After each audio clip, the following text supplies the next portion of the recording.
నిరీక్షణ న్యూస్కు స్వాగతం. నేను మీ మ్యాజిక్ రాజా.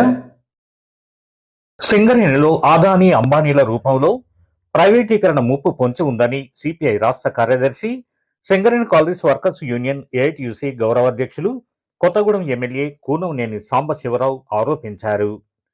గోదావరికని జిఎం ఆఫీస్ గ్రౌండ్లో శుక్రవారం రాత్రి జరిగిన కార్మికుల కవాతులో ఆయన ముఖ్య అతిథిగా హాజరై మాట్లాడుతూ, కార్మికుల 31 డిమాండ్లపై ఈ నెల 28న జరిగే చర్చలు విఫలమైతే ఆగస్టు 15 తర్వాత ఎప్పుడైనా సమ్మెకు వెళ్తామని ప్రకటించారు. కార్మిక వర్గం ఐక్యంగా సమ్మెను విజయవంతం చేయాలని పిలుపునిచ్చారు. ఎంఎండిఆర్ చట్టం కారణంగా సింగరేణికి కొత్త గనులు రాకుండా పోయాయని, అప్పటి టీఆర్ఎస్ ఎంపీలు దానికి మద్దతిచ్చారని ఆరోపించారు. కార్యక్రమానికి ఆర్జీవన్ బ్రాంచ్ కార్యదర్శి రంగు శ్రీను ఆహ్వానం పలకగా, AITUC deputy general secretary Maddi Ellagoud అధ్యక్షత వహించగా, అధ్యక్షులు వాసిరెడ్డి సీతారామయ్య, ప్రధాన కార్యదర్శి కొరిమి రాజ్కుమార్, నాయకులు వైవీరావు, వీరభద్రం, కె స్వామి, కందుకూరి రాజరత్నం, జూపాక రామచందర్, బాజీ సైదా, గంధం సాంబశివరావు, మందల రామచంద్రారెడ్డి, గౌతమ్ గోవర్ధన్, కె కనకరాజ్, కార్పొరేటర్ మార్కాపూర్ సూర్య, ఎంఏ గౌస్, విజయలక్ష్మి, కన్నం లక్ష్మీనారాయణ, క్రాంతి కిరణ్ తదితరులు పాల్గొన్నారు. అంతకుముందు యూనియన్ పతాకాన్ని ఆవిష్కరించి దివంగత కార్మిక నేత మాదిరెడ్డి భాస్కర్రావు విగ్రహానికి నివాళులర్పించి కవాతు నిర్వహించగా, కళాకారులు ఎజ్జరాజయ్య, చీకటంజన్న, వై లెనిన్ కార్మిక గేయాలు ఆలపించారు. కేంద్ర ప్రభుత్వంలో ఉన్నటువంటి పార్టీలు ఇవాళ మన ఏదో తాడిచారులు ఇచ్చాం, మేము ఇప్పించాం. ఎవరు ఇప్పించారయ్యా? అది ఎవరిదా సొమ్ము? ఎవరిదా? ఆ బొగ్గు ఎవరిది? ఆ బొగ్గు ఎవరిదంటే కార్మికులది బొగ్గు.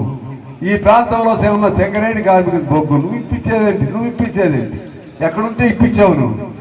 నీకు 2013లోనే, అప్పుడు నేను ఎమ్మెల్యేగా ఉన్నప్పుడే మన యూనియన్ ఆధ్వర్యంలోనే రోసీ గారి దగ్గర రిప్రజెంట్ చేసి దాన్ని అప్పుడే మనం ఒప్పించుకున్నాం.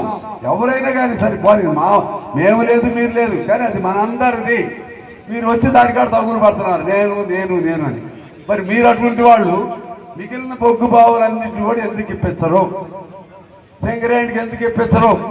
సింగరేణి బొగ్గు బావులు తీసుకునే హక్కు మీకు ఎవరిచ్చారు? మోడీ గారు. దాన్ని చట్టం ఎందుకు మార్చారు? అక్కడ ఆ చట్టం పేరు ఏంటండి? Mines and minerals development regulatory committee. అది చట్టం ఎందుకు చేశారు మీరు? అక్కడ మా హక్కులు మీరు తీసుకుంటారా? మా సింగరేణి బావులు మీరు కొట్టేస్తారా? దేశంలో దొంగలు పడ్డారు అన్నట్టుగా సింగరేణిలో కూడా దొంగలు పడ్డారు. సింగరేణిలో కూడా ఆ దొంగలు ఎవరి ద్వారా పడ్డారు? అదానీ, అంబానీ లాంటి కంపెనీల ద్వారా వాళ్ళు పడ్డారు. ఇక్కడ ఎవరు అండతో పడ్డారు? నరేంద్ర మోడీ గారి అండతో పడ్డారు. మీకు సపోర్ట్ ఆనాడు చేసింది ఎవరు? ఈ బీఆర్ఎస్ వాళ్ళు ఆనాడు చేశారు. పార్లమెంట్లో మీకు చేతులు ఎత్తారు మీకు అనుకూలంగా. వీళ్ళందరూ వచ్చి ఇప్పుడు వాళ్ళ మొన్నేదో సాంబశివరావు అని ఒక ఆయన నా మీద ఇచ్చాడు ఒక స్టేట్మెంట్. ఏమిచ్చాను నేను? ఏమన్నాను నేను? లెక్కల్లో దొంగ లెక్కలు చూపెడుతున్నారని చెప్పకుండా బొగ్గుని దొంగిలించారని చెప్పి సింగరేణి గౌరవాన్ని తీయొద్దయ్యా అని చెప్పాను. ఎందుకంటే బొగ్గుని దొంగిలించడం అనేది జరగదు. మా కార్మికులు వాళ్ళ కాపలా ఉంటారు, ఆ బొగ్గుని ఎవరు దొంగిలించలేరు, కాకపోతే దొంగ లెక్కలు రాశారని నేను చెప్తే నువ్వు కార్మికుల పక్షాన, స్కాముల పక్షాన అని ఒక ఆయన నన్ను అన్నాడు. మేము ఎప్పుడు కార్మికుల పక్షానే. స్కాములైనా లేకపోతే స్కాండిల్స్ అయినా, కుంభకోణాలైనా, ఇంకే కోణాలైనా అవన్నీ మీకు అలవాటు, మాకు అలవాటు లేదు. అదే చెప్పాను మళ్ళా. మరి ఇప్పుడు మొన్న 40 లక్షల టన్నులు దొంగ లెక్కలు రాశారు. ఎందుకు రాశారు వీళ్ళు? ఈ ప్రభుత్వం ఎందుకు రాసింది? ఇప్పుడున్న మేనేజ్మెంట్ అంటే ప్రతి సంవత్సరం ఆర్థిక సంవత్సరం ముగింపులో మేము ఇంత టార్గెట్ లక్ష్యం పెట్టుకుని చేరలేదు అని ఇంత పెంచుకుంటూ ఉంటారు. బుక్ అడ్జస్ట్మెంట్లు అంటారే, కోఆపరేటివ్ లాగా. మరి ఈ టీఆర్ఎస్ వాళ్ళకి ఎట్లా తెలిసింది ఇది? ఈ బీఆర్ఎస్ వాళ్ళకంటే వీళ్ళు అదే చేశారు. వీళ్ళు 90 లక్షలు చేశారు, కాగితాలతో సహా బయట పెట్టారు. వాళ్ళు 90 లక్షలు, వీళ్ళు 40 లక్షలు. వీళ్ళు దొంగ అయితే నువ్వు గజ దొంగ.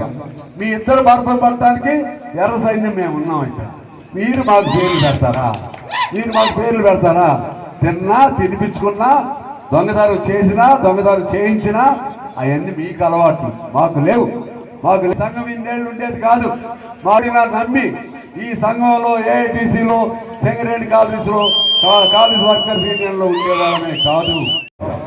నేను అంటున్నా, ఇవాళ ఐఎన్టీసీ వాళ్ళు ఎక్కడ? ఎవరు వాళ్ళు? ఐఎన్టీసీ ఏ సంఘం వాళ్ళు? మొన్నటి వరకు ఏ సంఘం వాళ్ళు? అటువంటి ఆ బోర్డు పెడతారు. రేపు ఇంకేదన్నా గవర్నమెంట్ వస్తే, రేపు కమ్యూనిస్ట్ పార్టీ గవర్నమెంట్లోకి వచ్చినా మన బోర్డు కూడా పెట్టుకుంటారు.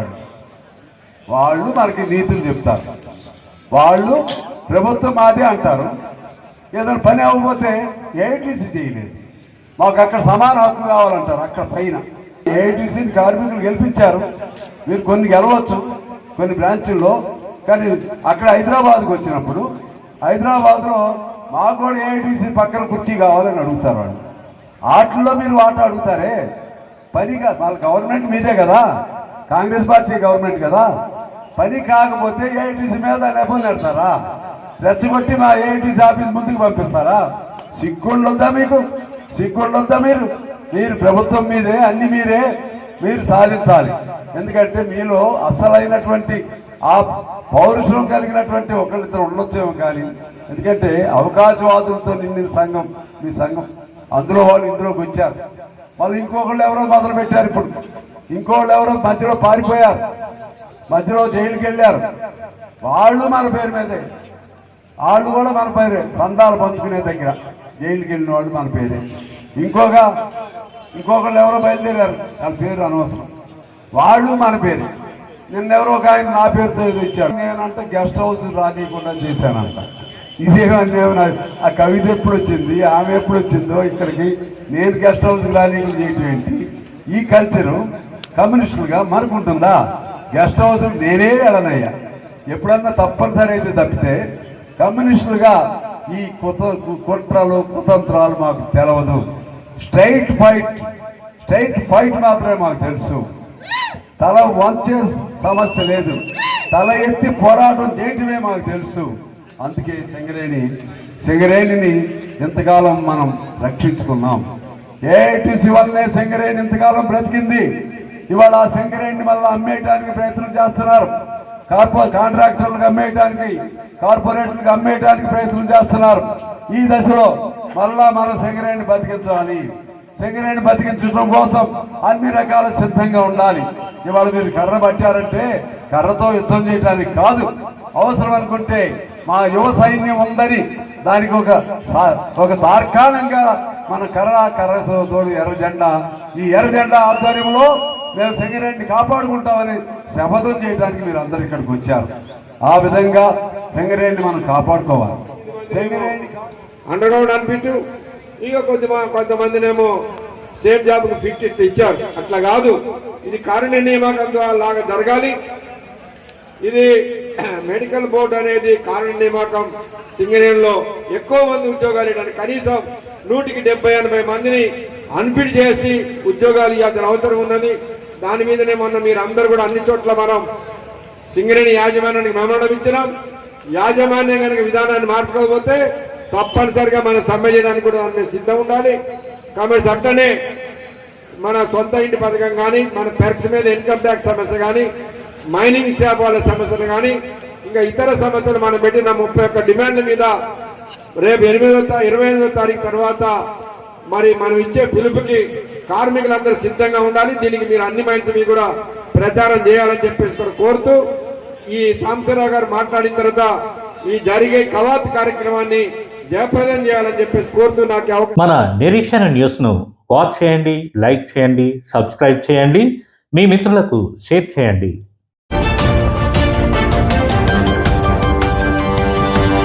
Thank you.